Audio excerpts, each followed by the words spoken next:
tous, donc on va travailler sur la deuxième partie sur les pourcentages et nous allons commencer avec une révision sur les puissances.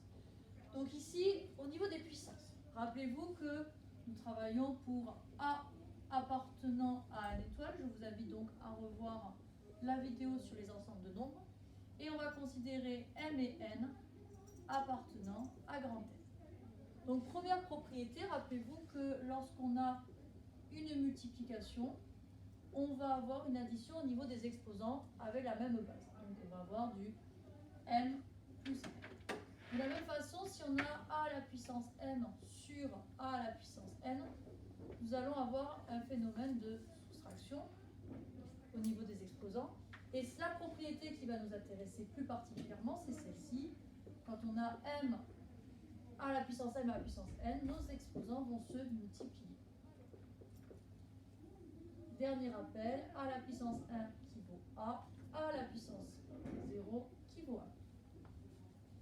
1. Donc on va montrer comment ces propriétés sur les puissances vont nous permettre de résoudre un exercice sur les pourcentages. Donc mon entreprise augmente mon salaire de X% 2 années successives. Au départ, je gagnais 1200 €, maintenant je gagne 1400 €.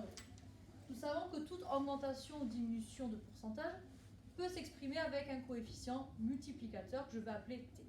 Donc ici, clairement, je pars de mes 1200 €. Ici, je vais avoir fois T. De la même façon, fois T, puisque nous sommes sur 2 années successives. Et j'obtiens 1400 €. Donc si je suis amené à faire une résolution d'équation, je vais avoir que 1200 fois T au carré est égal à 1400. Donc ici, on va avoir que T au carré, on divise par 1200, on va avoir ici du 7/6. Sachant que T est positif, vous allez me dire, on a vu que pour éliminer le carré, nous allions utiliser la racine carrée. Je vais un petit peu changer mon raisonnement pour découvrir une nouvelle notation. Que se passe-t-il ici si je mets puissance 1/2 de chaque côté? En effet, c'est une équation. J'ai le droit de faire la même chose de chaque côté. Si ici j'ai donc mes puissances successives, je vais pouvoir multiplier mes exposants. Donc je vais avoir 2 fois 1/2. Multiplier un nombre et son inverse, ça donne 1. De la même façon, 3 fois 1/3, ça donne 1. 4 fois 1/4, ça donne 1. C'est le fait de multiplier un nombre et son inverse. Donc là, je vais avoir T qui va être égal à 7/6 puissance 1/2. Et bien la puissance 1/2, ça revient à étudier la racine carrée. Je vais faire un zoom là-dessus et puis avec un autre exemple, on va aller un peu plus loin.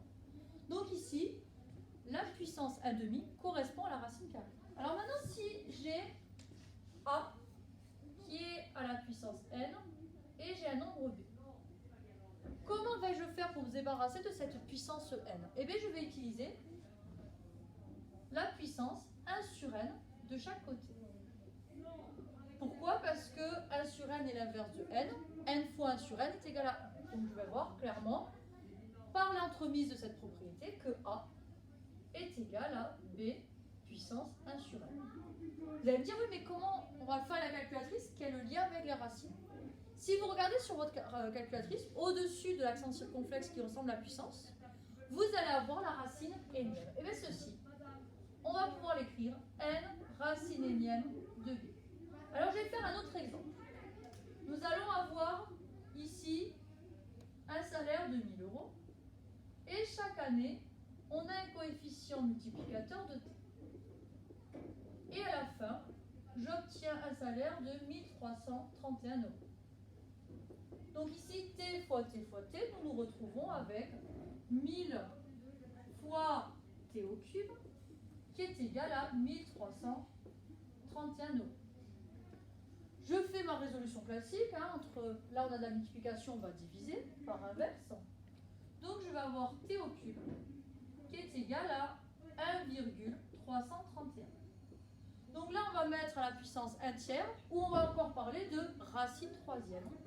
Donc ici T va être égal à la racine troisième de 1,331.